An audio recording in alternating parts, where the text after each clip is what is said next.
By the study of science, we can remove the great illusion of space as dimension and come to the reality that space as dimension is an illusion, but infinity is vision. In the same manner, by the study of philosophy or divine plan, then time as succession is an illusion, eternity is vision. And finally, when we study the religion, when we develop our real religious mind, then self as separation, which is an illusion, we can remove it and pave our way to reality that unity is the vision. So all this we are going to study with some sharing slides I have prepared that makes you easy to understand when we are trying to remove the space as an illusion. So yes, you can see here space, the universe that we know is only which is visible, which is observable universe, is only 5%. Remaining 90% is dark.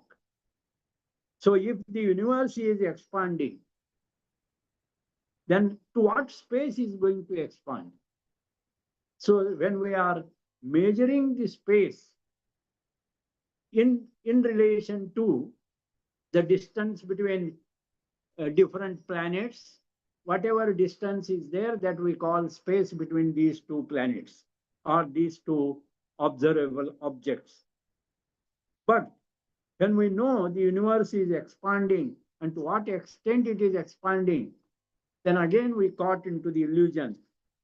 So exactly whether it is expanding or not, we don't know. So when we are studying the third object of the Theosophical Society, Theosophical Society encourages us to bring the synthesis of science, religion, and philosophy. Then only all these three faculties together can remove these illusions and can reach to the reality. In science, as we know, we begin with theory and come to the discoveries. For example, the next slide, this slide is a next slide rather. Yes. This slide, it shows space-time study shows we start in science with theories. And on theories we work, we made many experiments, but they remain many years as theory. For example, black hole was theory in 1916, and then finally discovered as black hole in 1971. So first we accept as theory and then it is discovered. In the same manner, gravitational waves, it was theory in 1916, but discovered in 2015. Antimatter was theory in 1928 and it discovered in 1938. In the same manner, Higgs boson, that is God particle, theories in 1964 and discovered in 2012. I want to point out here, to study matter deeply through scientific study, then we notice that whatever we see the object, whatever the mass part of it is there, is very less. For example, if you look at the atom mass particle is what we call protons, electrons, neutrons, which are continuously moving in the space of the atom. But that mass particle is, when we go on measuring it, that mass particle, it is said, it is as good as a football in the football ground. Football ground is the space, and football is the mass particle in an atom. So the point is, there is a lot of space and mass is very negligible. So when we study matter and space, relationship, we measure the space which is actually immeasurable. But but we know the matter has different dimensions. That is what theosophical literature gives us seven fundamental states of matter, like physical matter, astral matter, mental matter, buddhic matter, atmic matter, and monadic matter, like this. So, monadic matter gives rise to monadic manifestation. Atmic matter gives us to this willpower, to spirituality. Buddhic matter gives to love, that is bhakti, and leads to the intuition. Mental matter gives to the knowledge or thought producing, and that thought helps us to synthesis as well as for analysis. Astral matter gives rise to emotions and feelings. Therefore, we develop bhakti, and physical matter actually helps us to take action and through our sense organs. So all these matter what we are studying. We are studying matter because through science, science is an ally for the theosophical society. So all these matter are interpenetrating. Once we know this, in the next slide I show how we can go and go through this matter or space as dimension. In respect to matter, we are measuring the space which is immeasurable. That is our illusion. So matter is the first aspect of the three limitations of God. And that gives rise to the great illusion, space as dimension. How can we master them? To master them, we must learn about the science, and we learn about the different dimensions. That is what I told in the last chart.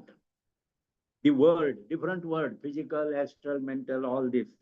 So through a study of science, which lead to the pathway of knowledge, then these will bring us mastery over illusion, and we shall attain to the illumination as space as infinity. So in this respect, science helps us to remove the space as dimension and lead us or pave the way to reality, which is infinity. Think of space as part of the fullness of space. Om Purnamada Purnamidam Purnat Purnamudachyate Purnasya Purnamadaya Purnameva Shishyate. That is full, this is full. You take this, if you take this full from that fullness of space, still remains as full.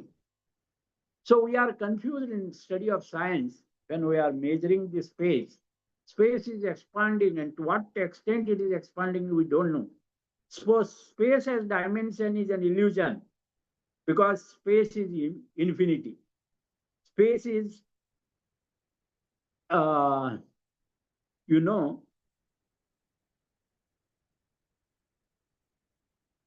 it is a means and becoming free from measurement.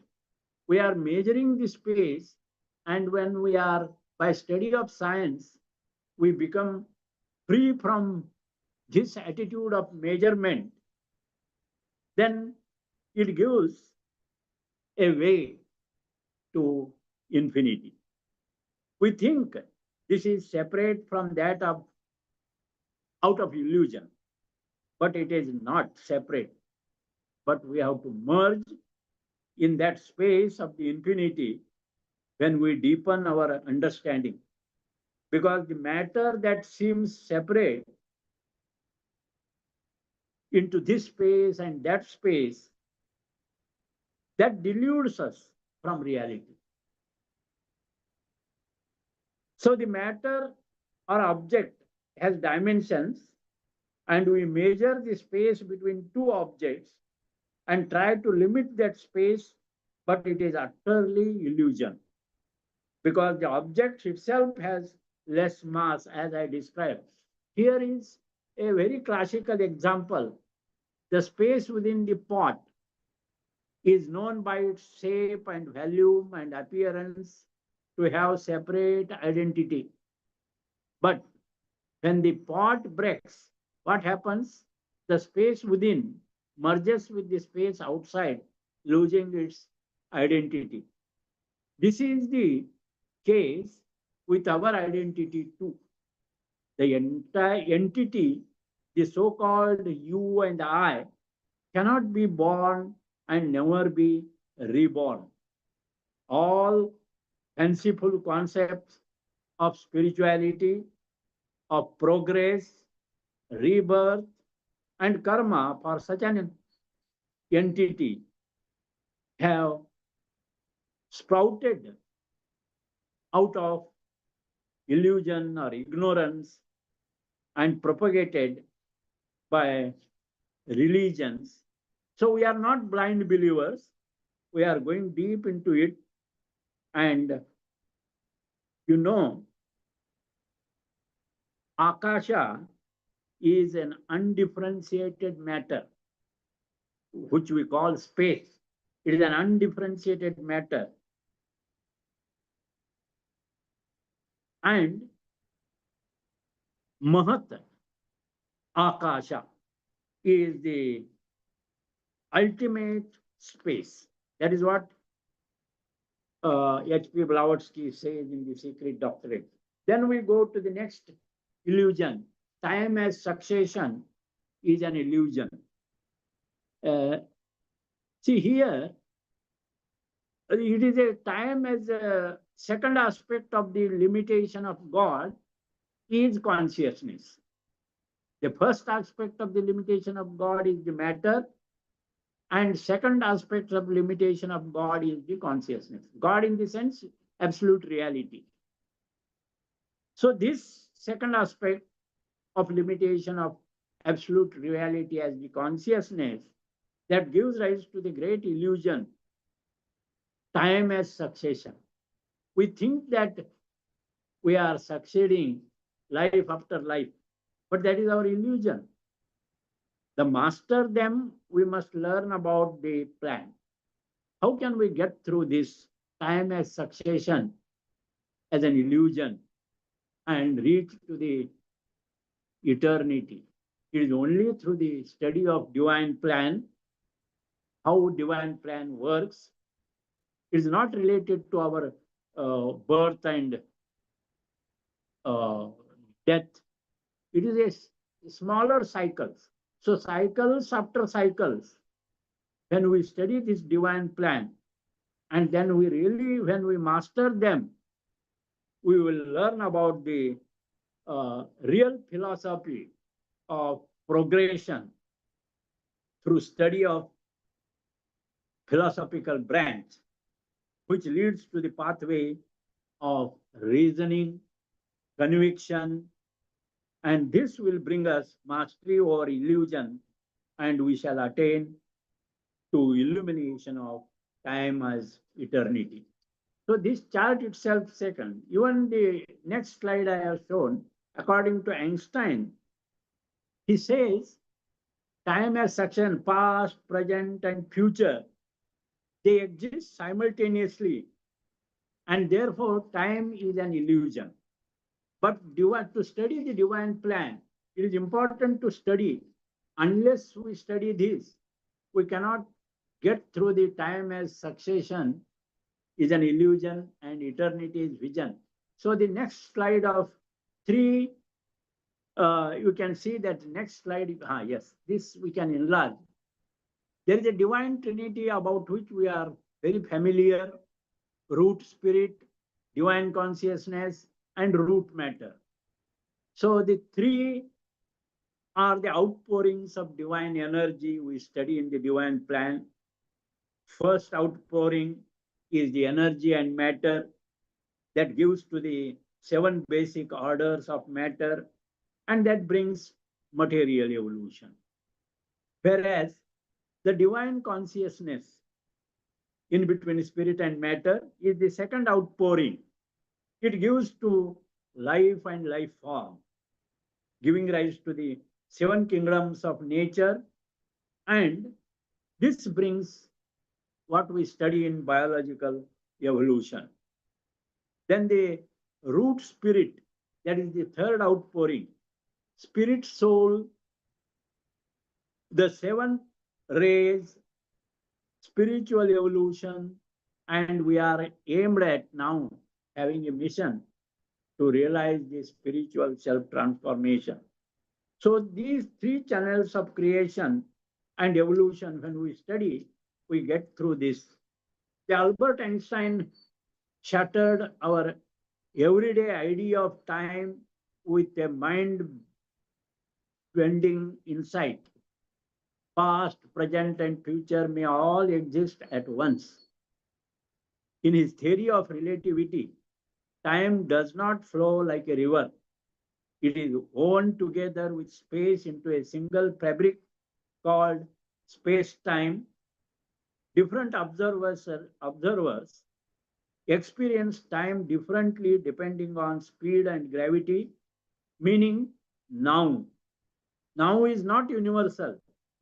To the universal itself, every moment may already exist, like frames of a film laid out all at once. We don't travel through the time, our consciousness moves along it, creating the illusion of ticking clock. So photon can exist. Now it is a new discovery. Photon can exist in 37 quantum dimension at once. So how can we calculate time as succession?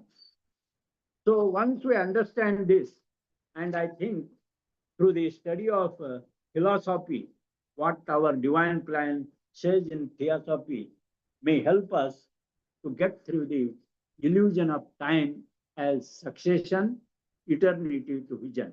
Then the last illusion is the self as separation. Uh, Again, separation itself is an illusion. We think we are separate from the whole world. No, we are the world. That is what Krishnamurti uttered the voice to all of us. So unity must be vision. And here, spirit is the aspect of limitation of God, gives rise to the great illusion, self as separation. So self as separation is an illusion. When we master this illusion, master them, we must learn about man, God, and universe. Make our mind still, empty, and more religious. Because when you study the religion, this religion faculty study helps us to get through the illusion, self as separation illusion, and realize the unity of all life. So, through a study of religion, which leads to actually the pathway of devotion. Why I am telling devotion? All karma marga, jnana marga, and bhakti marga, all marga, whatever yoga margas are there, they all lead finally to the devotion. So unless we develop that kind of devotion, then these will bring us mastery over illumination, self as unity. So when we study this, one more chart I would like to explain here. I have little time, but this is very interesting to know. No, Shiva and reality. Ah, yes. This is very important because here there is a Shiva and two triangles below. One is upwardly pointed, the other is the downwardly pointed. And Shiva is shown as the seven rays. So the absolute reality, when we say from there are seven rays which want to express or manifest in the universe.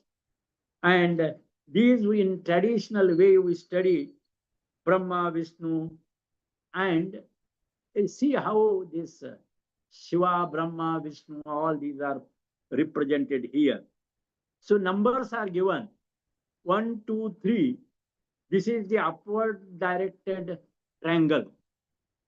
So one is these rays, also first ray, second ray, third ray from the sun is our absolute energy source. So we get Icha Shakti, Jnana Shakti, and Kriya Shakti. 1, 2, 3. This is the Vishnu aspect of triangle, which tries to lift us, not only sustains us, also tries to lift us towards the Shiva. Whereas this Brahma aspect that gives to material world, that leads to the activity, no doubt, but also lethargy, tamasa. The basic ray is fifth, that is sattva, harmony. The matter, when it comes down, it is in a harmony state. But rajasa is the activity. And because of this tamasa, we are lazy. And through activity, we are overactive. So that downs us. And in between, fourth is shown as the Maya or illusion. So this is what we get through this illusion. Then only our way to reality is seen. This is how we explain how self as separation is an illusion, unity is the vision. So the next slide, again, I want to conclude, time is less. I can say, don't explain the depth of the sea to a fish living in a bowl. Minds are limited by the boundaries of their own experience. Well, we are trying to explain these illusions, but these are the three great illusions. It is said, don't explain the depth of the sea to the fish. We are in him, and we are explaining, wanted to know. So it is said, don't explain the sense. Make your mind now still and calm, empty, then only you can understand. And the last slide I am showing here is very interesting. The biggest illusion is thinking you are free just because your prison is bigger. So two bottles are shown, and that is our biggest illusion. We are speaking about the illusion, and the speaker himself is a illusory person. Who speaks in me? It is the speaker who is speaking in me. It is not me. It is the speaker who is speaking in me. So when we understand this doer, and when we merge and free from this speaker, then only we can understand the reality. This is what I want to put before you. I don't know whether I have made it clear or not, but really wonderful quotation I want to give you to sum up. It is from the Chaudhary, The Rhythm of Truth. Very good book I have with me. And he has given very nice. Just I will read for you. Reality is two in one. One is two. How? Timeless eternity and ceaseless flux of time. Nameless mystery and nature's creative flow. The two are no separate spheres of being, because the formless burst forth in endless forms. The nameless one reveals countless names. The spaceless reality expands in boundless space, and the timeless spirit in endless time. This is what he gives in book, The Rhythm of Truth. It's wonderful to contemplate and on this. And when we get through these three great illusions, time, space, and matter, space, time, and self, then we can pay weight to the reality. Thank you very much being with me. I'm not exceeded the time, I think. Thank you, Shikharji. Thank you.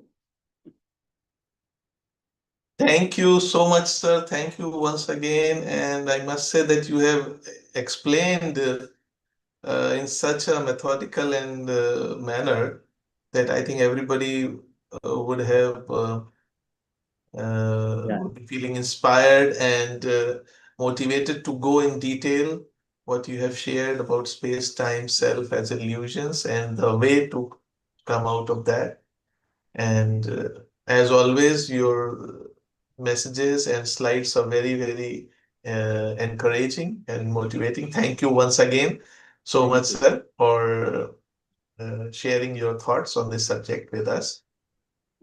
And now I would like to invite R. Madhviji. Are you with us?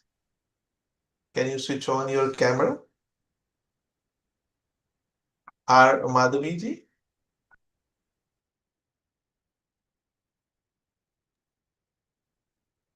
Yes, sir, I am here. Where? Can you switch on your camera, please? Am I Okay. audible, sir? Yes, you are audible. Just can you put the camera such a way that your face comes fully? Further down. Yes. Yes, perfect. Yeah. So after we have heard Professor Shinde on in such a profound manner, now and also he talked about one of the ways as devotion. And our next speaker, Sister R. Madhviji, subject is Bhaj Govindam by Shankaracharya. And Sister Ratnakaram Madhaviji, daughter of Brother Ratnakaram Vishwanath Rajuji, who propagated Theosophy for more than 35 years. And she's a retired government college principal. Currently, she is serving as the president of the Satyakam TS Lodge for the last 9 years. And she feels blessed and privileged to be able to deliver speeches on theosophy in Karnataka Theosophical Federation.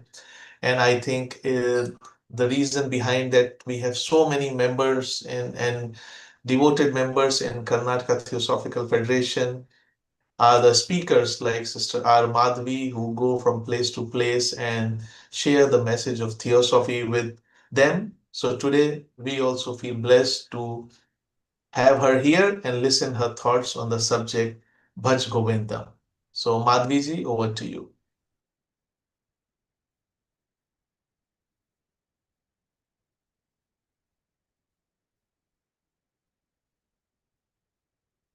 Ano Bhadraha, Ratavoyantu Vishwataha. Let noble thoughts come to us from every side. Salutations to Mother Shweta Saraswati, Annie Besant, and all my dear brothers and sisters. Removing illusion paves the way to reality. Illusion and reality are the two keywords in our theme. There is no other path to go. Removing illusion is the only path to reality. Darkness cannot be with light. Illusion cannot go with reality. When there is illusion, there cannot be illumination. Then, what is illusion? Maya. Ya ma sa maya. That which is not there. Maya or illusion is a cosmic force that makes the temporary material world appear as the true reality. It implies that what we perceive is not the ultimate reality. Illusion shows the material world as real. It makes the individual to mistake the temporary for the permanent.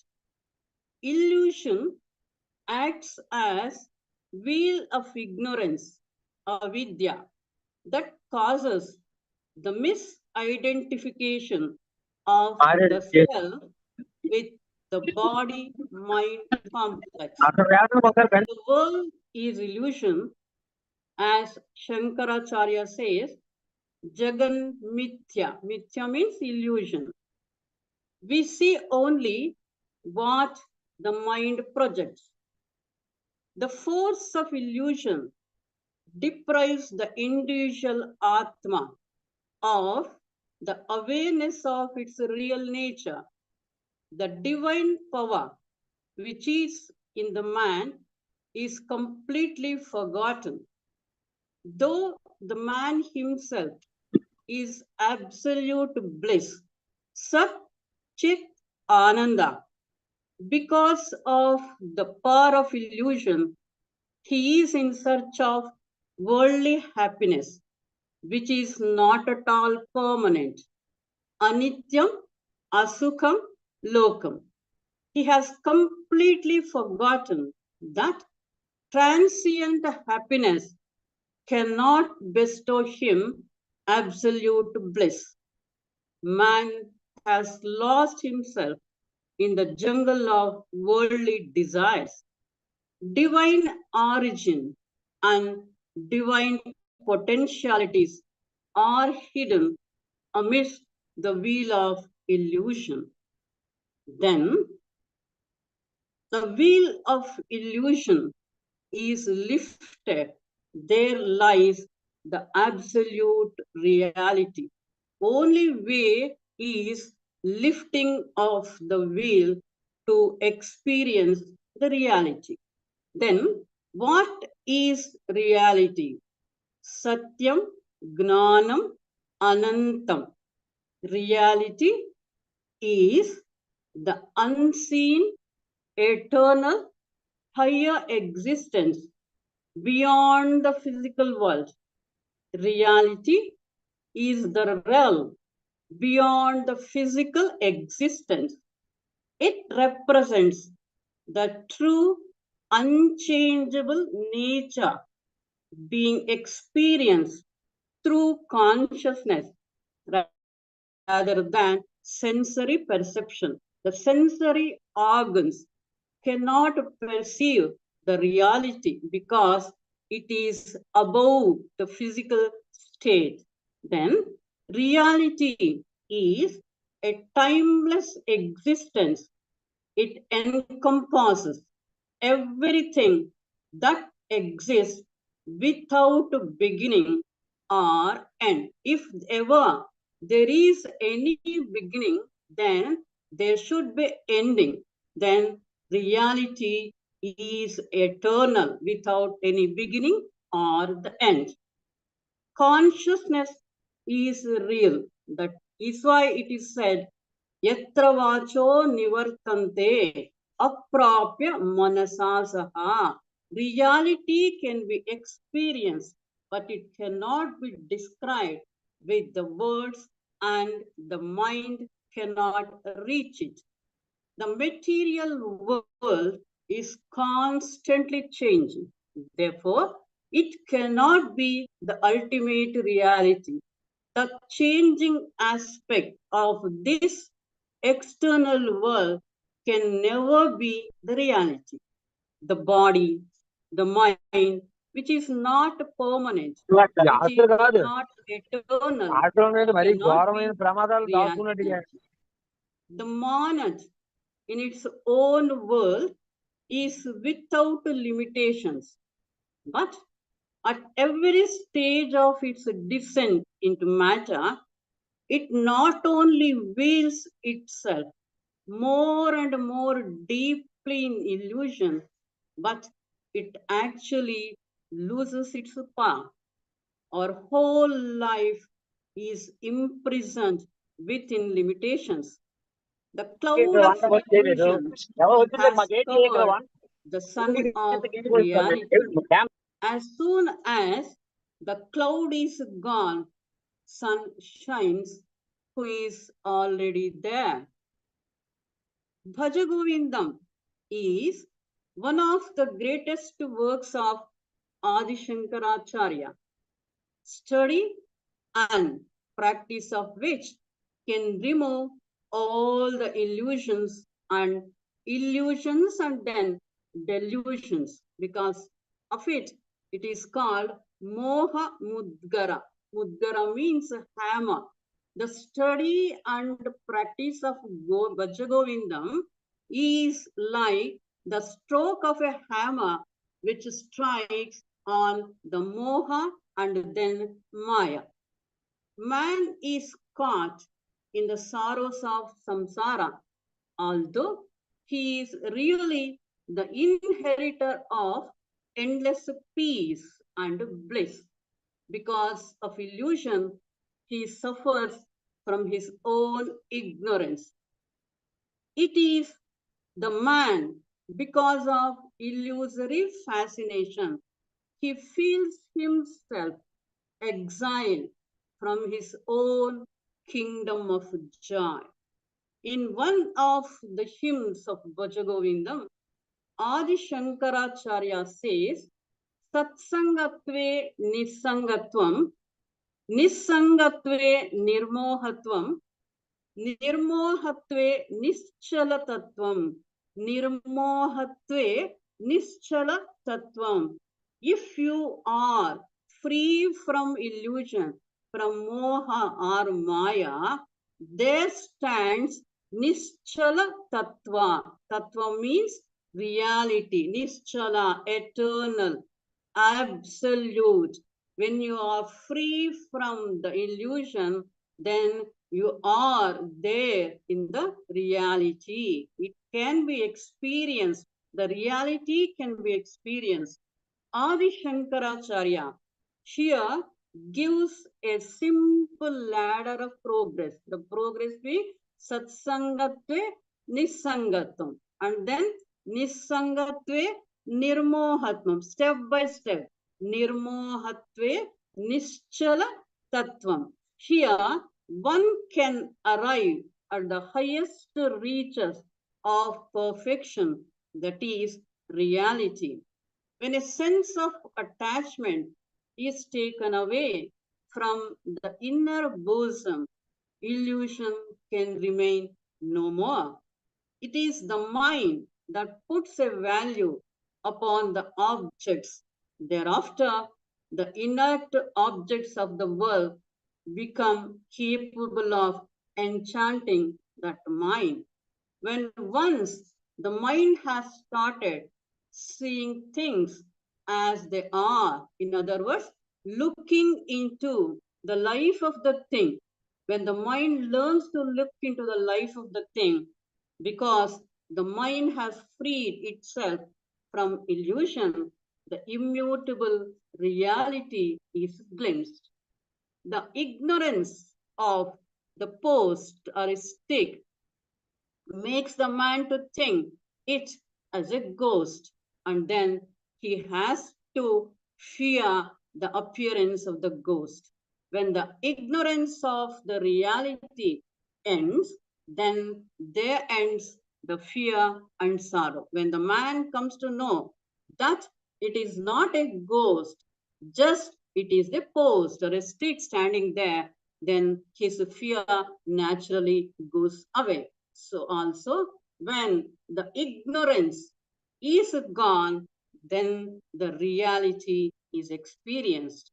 When we realize the illusory appearance of the world, then we can realize the consciousness presiding over all our inner experiences is the consciousness infinite everywhere. That is, I am Atma Brahma. The individual consciousness merges into universal consciousness. The objects glitter with the illusory beauty because they are rendered so enchanting by our own mind.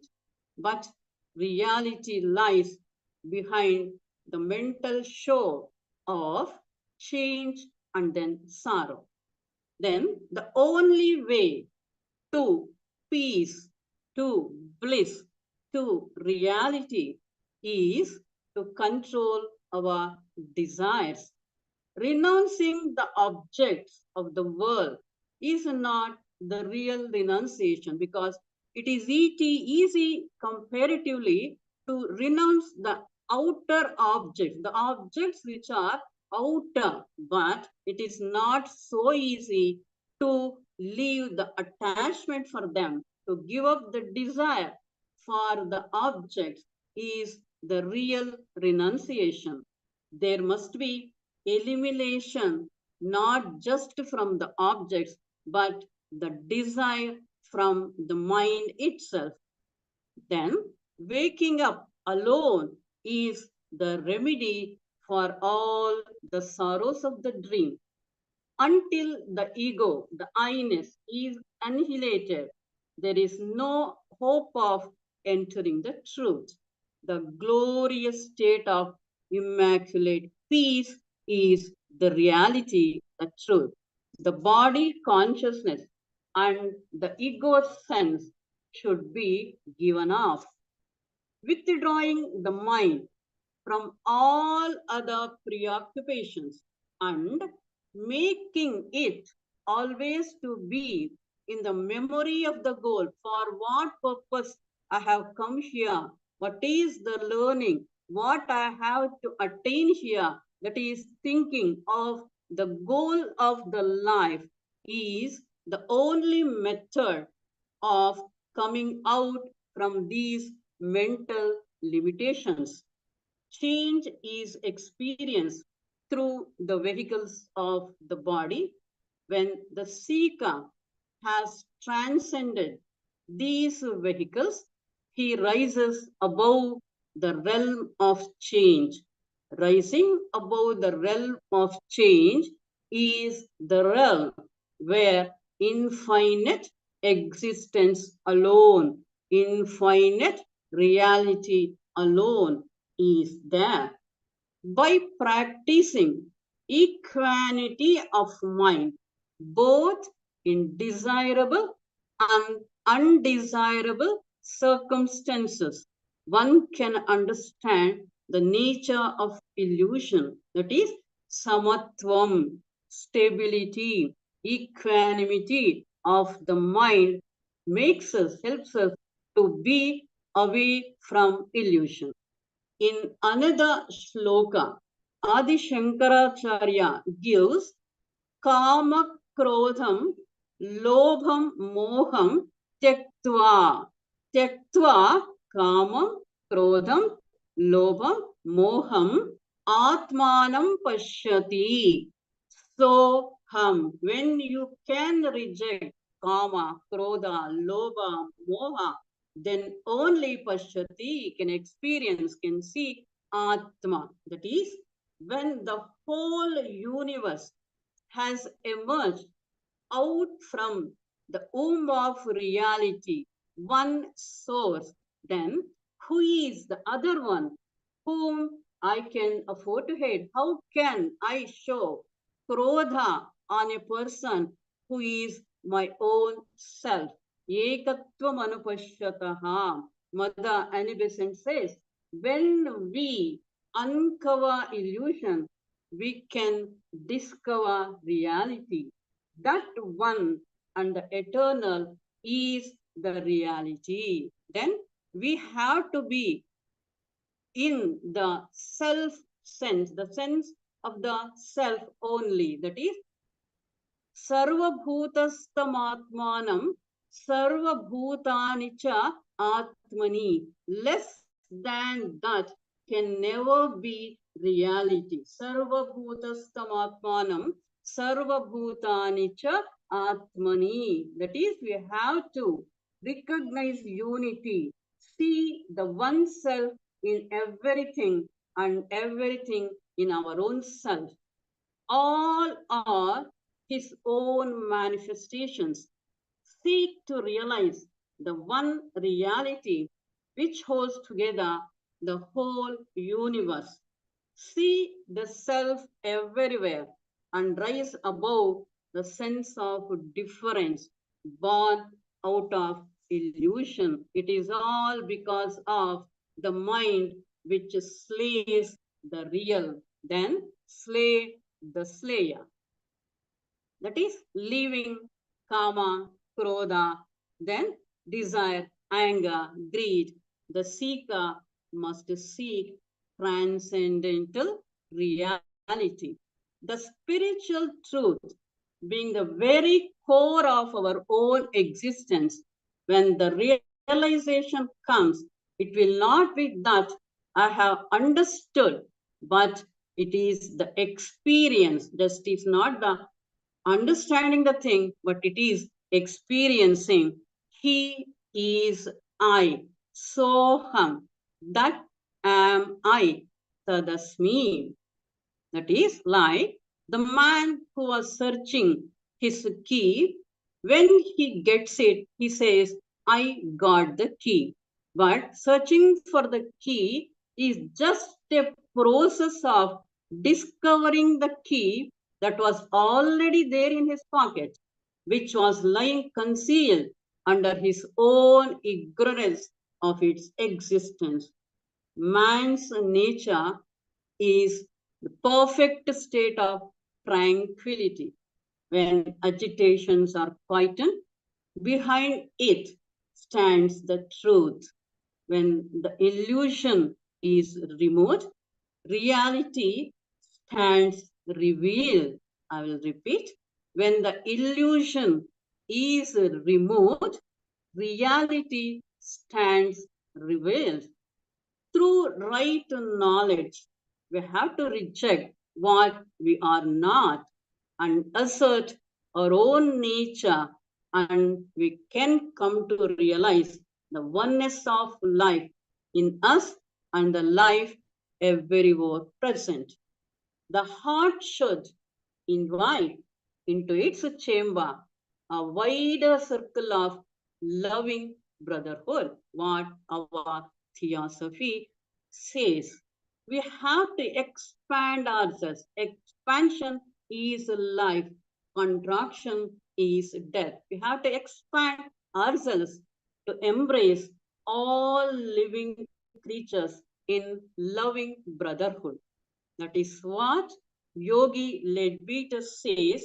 Center is everywhere, but circumference is nowhere. Ultimate reality is hidden within the heart of every human being as the ultimate goal of all spiritual endeavor. Reality can be known by direct experience. Realization reveals the unity of life which underlies all living creatures. Divine nature is present in all human beings, but involvement in the illusions of the world prevents the human beings from becoming aware of that eternal reality. We can understand the illusion is cause for all the miseries of life. When the Atma, monad, is liberated from illusions, then there is one absolute reality. There is only one reality in existence, Ekam Sat. Brother I.K. Taimini says, the fire of spiritual discrimination. He says the discrimination as fire. The fire of spiritual discrimination burns down the whole structure of illusory world created by the mind. Develop that spiritual discrimination. Developing the spiritual discrimination is the way to burn the whole structure of illusion that is created by the mind.